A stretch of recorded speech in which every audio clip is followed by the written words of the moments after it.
Sí, ¿Se observa doctor. la presentación? Ya, confírmeme. Creo que avanzamos esto de fiebre, ¿no? Doctor. Avanzamos esto, ¿no? Avanzamos esto, les pregunto, ¿quedamos acá? ¿En qué diapositiva quedamos? Sí, doctor. Inicio de la fiebre. En la eliminación del calor, fiebre. No, ¿qué va a ser? No, nada que ver. Quedamos acá. Bueno, vamos a retroceder un poquito ya. Bueno, vamos a empezar otra vez. Le decía los diferentes tipos de temperatura donde se pueden medir boca, axila, conducto auditivo externo, frente, ingle, recto y vagina, de las cuales la más fidedigna generalmente viene a ser las mucosas. En este caso viene a ser la boca, el recto, el conducto auditivo externo. Las formas de medir aquí ven en la imagen rectal, axilar y bucal, de las cuales la que más frecuentemente se usa en el hospital es la axilar. ¿Ya? ¿Por qué? Porque generalmente a veces viene el mercurio el termómetro de mercurio y a veces es un poco lábil el manejarlo. Ya para hacer la temperatura axilar se debe colocar a nivel medio del hueco axilar, ni tan fondo ni tan adelante. En la temperatura bucal el termómetro generalmente queda debajo de la lengua y cerrando la boca, ¿no es cierto? En 3 minutos por lo menos. Y no se debe realizar en niños porque los niños a veces muerden el termómetro, ni tampoco realizarlos en pacientes que tienen mucha disnea porque se pueden tragar el termómetro. La clasificación de la OMS para la temperatura axilar, solamente quiero que memoricen la temperatura axilar, por favor. Entonces,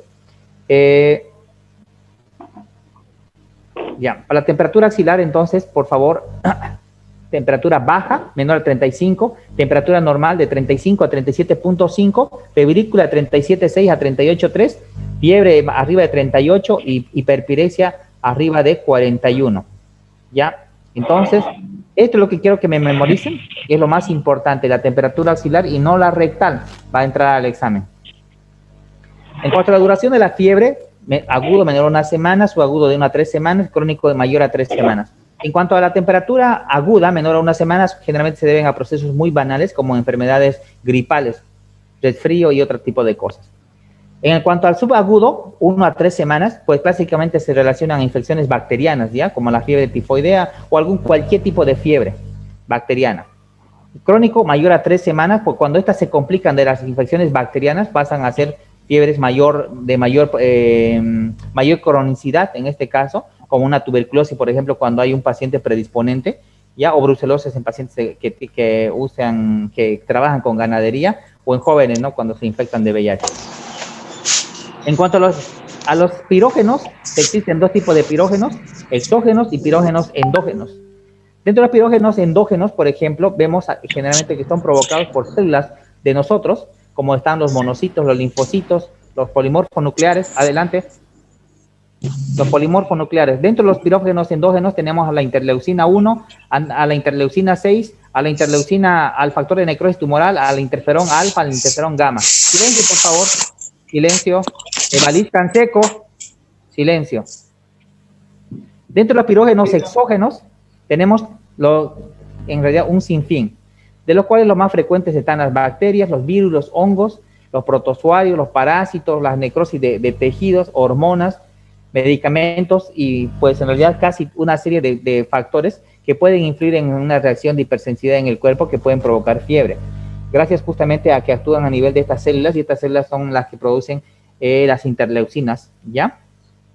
Entonces, cualquier cosa puede provocar, en realidad, puede servir como pirógeno exógeno. Pero de las cuales las más frecuentes son estas, ¿ya? Y de los pirógenos endógenos, las más frecuentes son estas. En cuanto a los pirógenos, habíamos comentado anteriormente de que en general los pirógenos exógenos actúan sobre todo estimulando a las células del huésped, a todos los monocitos, macrófagos, los polimorfos nucleares, los linfocitos T, B, ¿ya? Y que los pirógenos endógenos en realidad son polipéptidos secretados por los ribosomas a nivel celular, ¿ya? Y de que estos pueden ser el factor de necrosis tumoral, la interferón, y en realidad todo este tipo de pirógenos o citocinas. Ya vemos aquí entonces un resumen de la fisiopatología de la fiebre, infección, toxinas o algún tipo de injuria, actuado a nivel de las células, en este caso monocitos, linfocitos, polimorfos, y estas van a secretar los pirógenos endógenos, ya, como vemos en la imagen.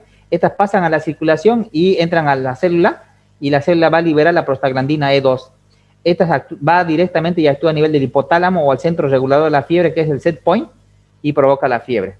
En resumen, Ya, en cuanto a la etiología de la hipertermia, tenemos dos: el aumento de producción de calor y la disminución de la disipación de la misma. En cuanto al aumento de la producción del calor, tenemos la hipertermia en el ejercicio, la tirotoxicosis, el feocromocitoma, la hipertermia maligna. Estas, por ejemplo, son cuando la persona no puede eliminar la cantidad de calor que fabrica su cuerpo. En el tema, les decía, de los perritos, por ejemplo, que tienen una temperatura más alta que el ser humano, generalmente pues saca la lengua para tratar de disipar el calor, ¿ya? Y que lo logra, lógicamente, ¿no?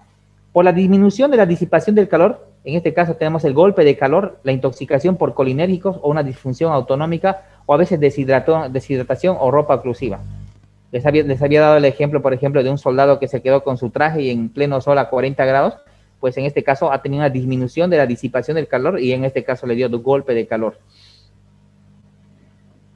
Ya, en cuanto a las manifestaciones clínicas de la fiebre, vienen a ser un sinnúmero de manifestaciones, como lo ven aquí, dentro de las cuales la más frecuente está el dolor de cabeza, el malestar general, el dolor corporal, las mialgias, las artralgias, la disminución de la cantidad de orina en cuanto se ve la orina más colúrica, las palpitaciones en el aumento de la frecuencia cardíaca, la cara se pone roja, rubicunda, ya hay aumento de la frecuencia respiratoria y muchas veces uno no tiene apetito.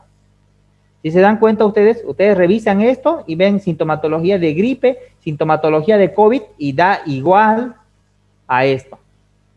Ya, porque el paciente con COVID, por ejemplo, tiene anorexia, dificultad, aumento de la frecuencia respiratoria, rubicundez por la fiebre y bla, bla, bla. Entonces es un síndrome gripal.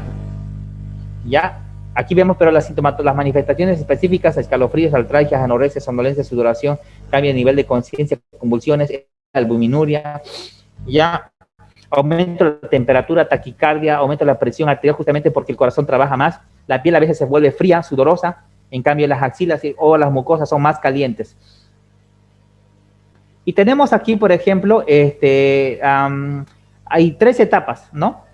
La etapa, por ejemplo, donde la temperatura empieza primero los síntomas, ¿ya? O los prodromos a la fiebre. Tenemos la llegada a la temperatura a un pico máximo, ¿ya? Ahí en este caso empieza con los escalofríos, pero luego empieza a ceder los escalofríos. Hay una sensación de calor, sed intensa, ya, mialgias. La fases generalmente viene rubicunda. Y en la fase 1, en el ascenso de temperatura, hay la sensación de frío, ya, cambios conductuales.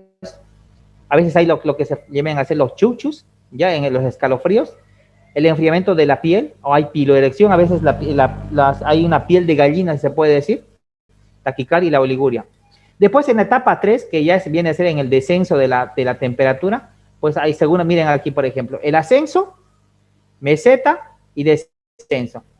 Por ejemplo, aquí en el ascenso les decía todos estos síntomas, y en la meseta es donde ya la temperatura, por ejemplo, los escalofríos ceden y la temperatura se mantiene alta, y cuando la temperatura se llega a descender por medios físicos o tomándose un dioxadol, viene a ser justamente las sudoraciones, se normaliza la taquicardia disminuye, ya no hay mucha piloerección, hay mucha diaforesis y hay descenso de la presión arterial y del pulso. Ahora, en cuanto a los patrones de la fiebre, tenemos varios tipos de patrones y esto es importante que lo sepan. Tenemos, por ejemplo, aquí la fiebre continua, la fiebre éptica o séptica, la fiebre intermitente, la fiebre recurrente, la fiebre ondulante, la fiebre remitente, ¿ya? Entonces, estos son patrones de fiebre. Ahora, vamos a hablar y vamos a empezar con la fiebre continua. Cuando la temperatura arterial llega y se eleva por encima del punto de ajuste, en este caso por 38,3, y la temperatura no llega a sobrepasar el grado centígrado, se llama fiebre continua. No llega a pasar, mire, no llega a pasar, y que por un momento le tomó dioxazol, una dipirona y baja, pero un buen tiempo la fiebre oscila. Se llama fiebre continua, ¿ya? ¿En qué pacientes se presentan? En pacientes a veces con enfermedades bacterianas. Un ejemplo, fiebre tifoidea. La fiebre éctica o séptica es esta temperatura que generalmente se acompaña de escalofríos, pero viene así, es indiferente, mayor a 1 grado, y así como ven aquí, la curva viene a ser totalmente alterada y anormal. Un ratito. Hola, hola. Hola, doctor. Buenas ¿Sí? tardes, doctor. Yo le hago la hermana de doña Rita, de doña Ivana. Ya, dígame, señora, ¿quiere que la atienda? Ya, venga a la consulta, por favor, en mi consultorio a las 5 p.m. Ya, hasta luego, señora. Hasta luego. Entonces, le decía fiebre éctica, la temperatura viene a ser anormal y el patrón, miren acá, es totalmente diferente, ¿no? Aberrante, puede ser este patrón o este patrón. Se llama fiebre éptica o séptica. ¿En qué pacientes se presentan? En pacientes que tienen una infección grave, ¿ya? O en un paciente que tiene sepsis, por ejemplo. ¿Listo? ¿Se escucha, chicos? ¿Se escucha? Hola, hola. Ya, perfecto. De aquí de configurar el audio. Ya, sigamos. La fiebre intermitente, en cambio, es aquella que, por ejemplo, puede variar en el tema de la temperatura mayor a 1 grado, pero generalmente viene a ser, por ejemplo, un tiempo cede y vuelve a aparecer. Otro tiempo cede y vuelve a aparecer. ¿En qué tipo de patología se presenta esta fiebre intermitente? Miren aquí, por ejemplo, puede ser la fiebre cotidiana. Hay, por ejemplo, el Plasmodium falciparum, es el que te da fiebre continua. En la malaria estamos hablando del paludismo. Ya, pero hay la fiebre terciana, que en este caso viene a ser, por ejemplo, por la malaria, el Plasmodium vivax. Ya viene y provoca la fiebre terciana. O la fiebre quintana, por ejemplo, la fiebre cuartana en el Plasmodium malariae. O la fiebre quintana, o también llamada de los 5 días, por ejemplo, en las riquecias, ¿no? Transmitida por los piojos. Entonces, en estos casos se ve la fiebre intermitente. Y tranquilamente puede darse en algún tipo de patologías bacterianas porque, pues, a veces viene, como le decía, tipo éctica, le da la fiebre, le pasa un tiempo, se toma dioxadol en horario y deja de tomar y otra vez la fiebre. En este caso viene a ser fiebre intermitente. Después tenemos... Un ratito. Ya. Tenemos la fiebre recurrente, ¿ya? La fiebre recurrente, como ven en la imagen acá, da la fiebre unos días, pasa unos días y vuelve a dar la fiebre, ¿ya? Este de la fiebre recurrente y la fiebre intermitente, como les decía, se puede dar en este caso también en el paludismo. Pueden usar ustedes fiebre recurrente o intermitente, siempre y cuando en cuanto a intermitente, sea la misma cantidad de días, ¿ya? Entonces, caracterizada por la alternancia de periodos de fiebre continua de meseta que duran entre 2 o más días, seguidos por la fase apirética, ya unos cuantos días y luego vuelve a alzarse. Aquí tenemos, por ejemplo, ejemplos causadas por la borrelia, por ejemplo, meningocócica. Y esta fiebre es la fiebre ondulante. Esta fiebre, por ejemplo, inicia en 37 y va subiendo con la variación menor a 1 grado centígrado, tipo ondulante, ¿ya? Y pues baja y otra vez a lo normal. Como ven aquí en la imagen, es tipo ondulante. En este tipo de meseta, cuando está con fiebre misma, puede ser la fiebre continua, ¿no? Miren, menor a 1 grado centígrado las variaciones. Pero si hacemos en cuanto a días, viene a ser ondulante. Ejemplos, por ejemplo, una brucelosis o en algunos tipos de enfermedad maligna, ¿no? Como la enfermedad de Hodgkin. Fiebre ondulante. La fiebre remitente, ya las oscilaciones diarias superiores a 1 grado centígrado, como ven aquí. Un día sí, un día no, y van de mayor a 1 grado centígrado, ¿ya? En cualquier infección bacteriana se puede dar en este caso la fiebre remitente. Ahora, hablando de diferencia entre hipertermia y fiebre. ¿Ya? La diferencia entre hipertermia y fiebre. Aquí habíamos hablado de que en realidad aquí tenemos en el bulbo raquídeo el set point, ¿ya? Que es el que controla la elevada temperatura. Y definamos hipertermia. Es una elevación de la temperatura no mediada por la termorregulación hipotalámica, además de ser una situación potencialmente mortal.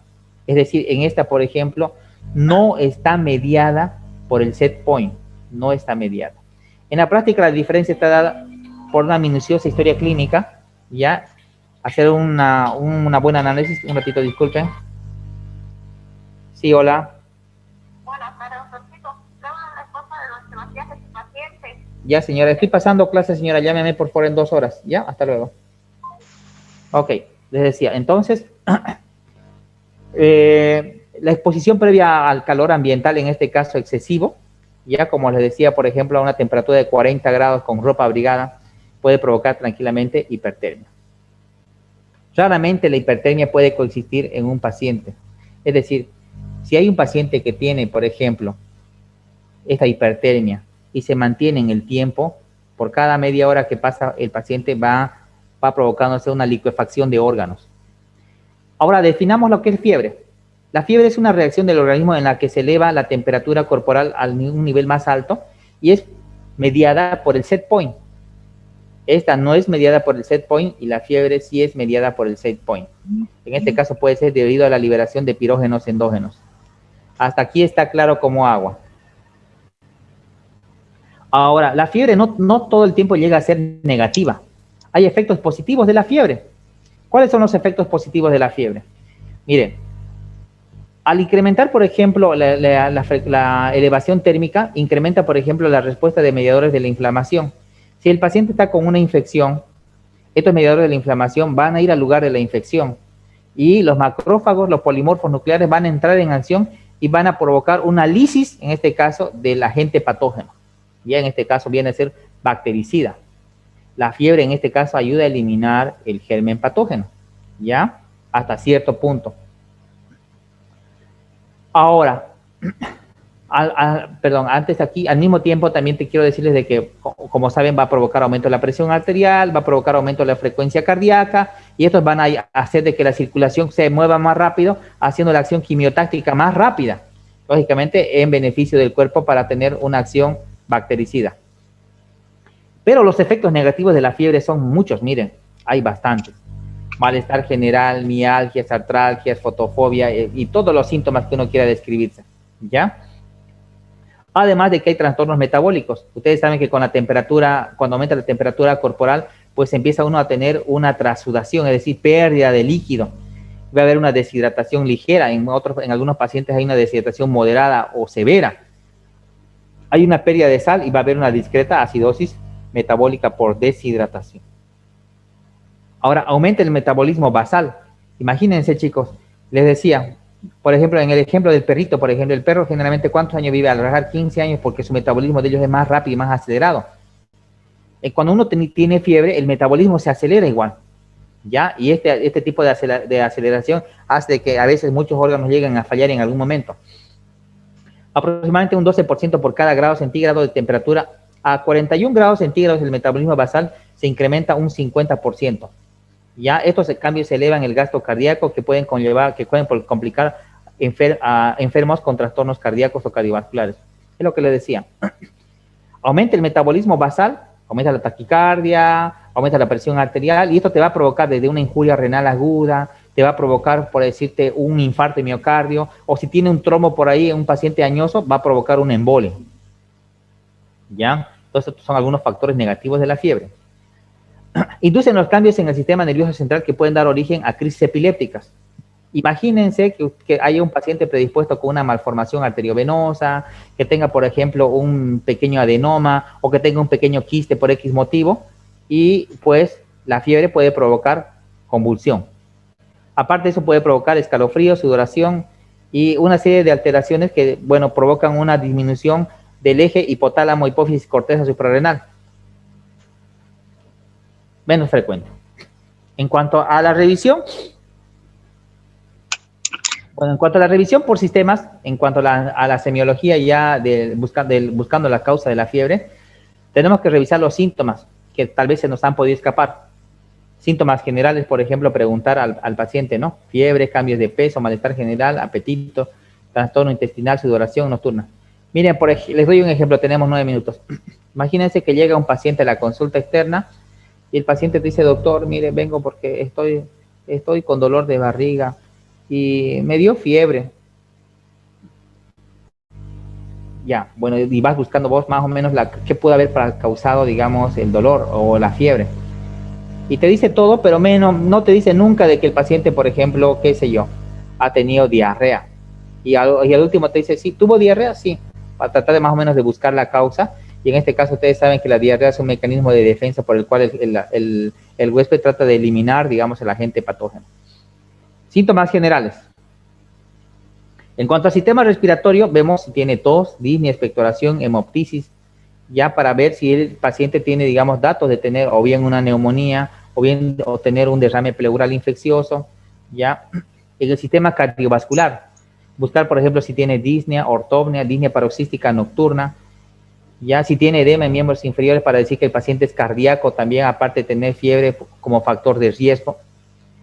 En el sistema gastrointestinal, ve su apetito, lo que le decía, por ejemplo, ahora en el famoso COVID, tiene anosmia, por ejemplo, falta de apetito, náuseas, vómitos, disfagia, En el sistema geniturinario, disuria dolorosa, de esfuerzo por la quiuria, ve para ver si tiene datos de infección urinaria.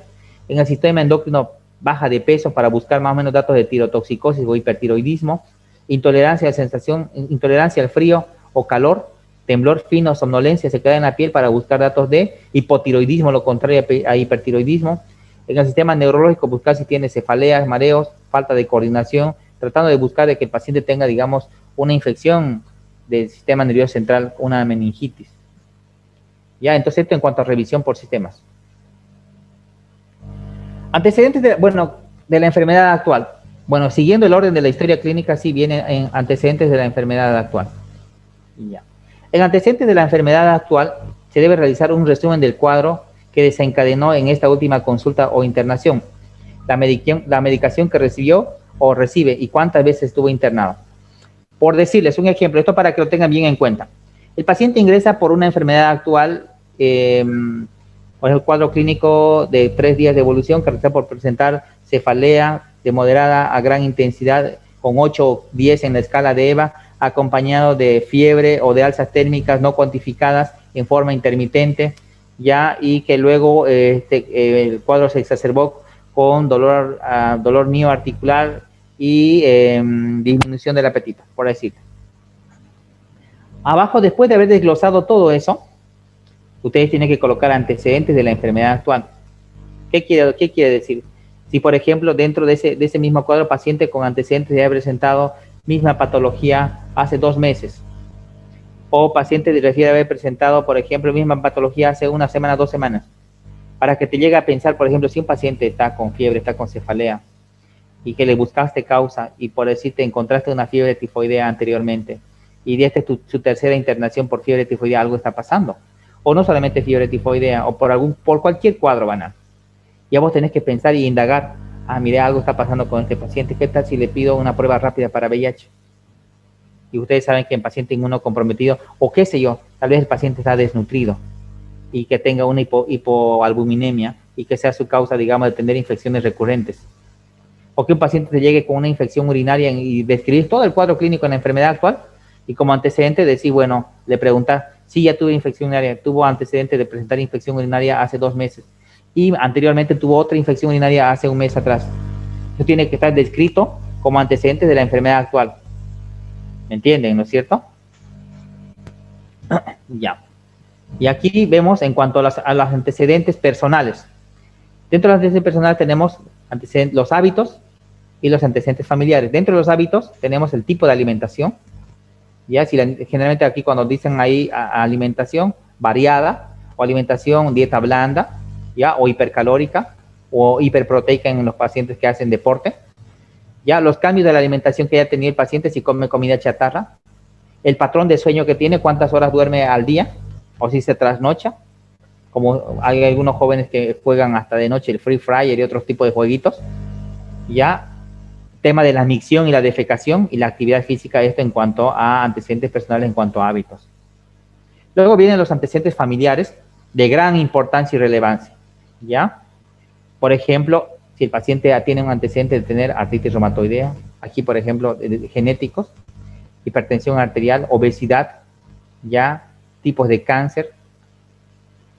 Si tiene el paciente antecedentes de alergia, y aquí dentro de los antecedentes familiares, si algún familiar tiene algún tipo de fractura, ha tenido un tipo de fractura, para verlo, digamos, si ha sido frecuente, para ver si ha tenido una disminución, por ejemplo, en la cantidad de calcio o en la cantidad de osteoblastos que pueda tener una persona como factor de herencia, ¿no? Antecedentes familiares o cercanos. Bueno, dentro de los antecedentes patológicos personales, tenemos, por ejemplo, aquí los patológicos clínicos, que vienen a ser la hipertensión arterial, la diabetes, la gastritis, la migraña. Los antecedentes personales patológicos quirúrgicos, si es operado de algo, operado con colestectomía de la vesícula, apendicectomía del apéndice, o forectomía, por ejemplo, de los ovarios. Antecedentes alérgicos, ya, si tiene algún antecedente alérgico, algún medicamento o algún tipo de sustancia. Traumatológico, le decía, fracturas. Ginecobstétricos, aquí viene a ser la fórmula, ¿no? Que está para cesárea y abortos. en el caso de la mujer, ¿ya? Y su fecha de última menstruación, y si toma o no toma anticonceptivos. Antecedentes tóxicos, si el paciente tiene algún tipo de uso indiscriminado de alguna sustancia tóxica o alguna sustancia psicoadictiva, por ejemplo, alcohol, por ejemplo, cigarro, por ejemplo, drogas, por decir. Y antecedentes farmacológicos, si toma algún tipo de medicación en forma constante y continua. Paciente diabético, por ejemplo, toma hipoglicemia antioral, o un paciente hipertenso toma su tableta antihipertensiva.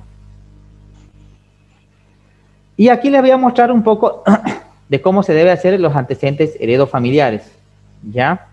Entonces, viene a ser el registro de las enfermedades presentes y pasadas en los abuelos, en los padres, en los hermanos, en los tíos, en cualquier miembro de la familia. Los antecedentes generalmente llevan a tener un cierto patrón de ciertas enfermedades en una familia.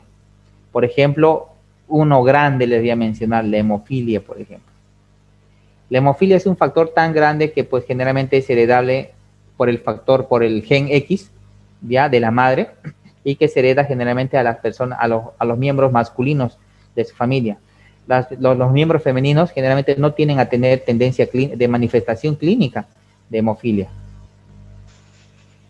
Y aquí vean, por ejemplo, este es un esquema de, por ejemplo, cómo se puede ver comprometido en el caso, por ejemplo, de una hemofilia. O en este caso, viene si es comprometido, en este caso el cuadradito es varón y el redondito es mujer. Por ejemplo, aquí bisabuelos, hombre, mujer.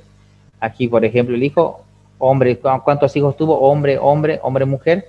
Y aquí los abuelos se casaron y bien, miren, tuvieron 2 hijos, 2 hijas, un hijo. Y aquí viene a unirse padre y madre y cuántos hijos tiene. Y así. Y cuando se ve que está enfermo, pues se le hace aquí una rayita, ¿no? ¿Listo? Tenemos un minuto, creo que vamos a quedar aquí. Ya, chicos, un gusto pasar clase con ustedes. Hasta luego.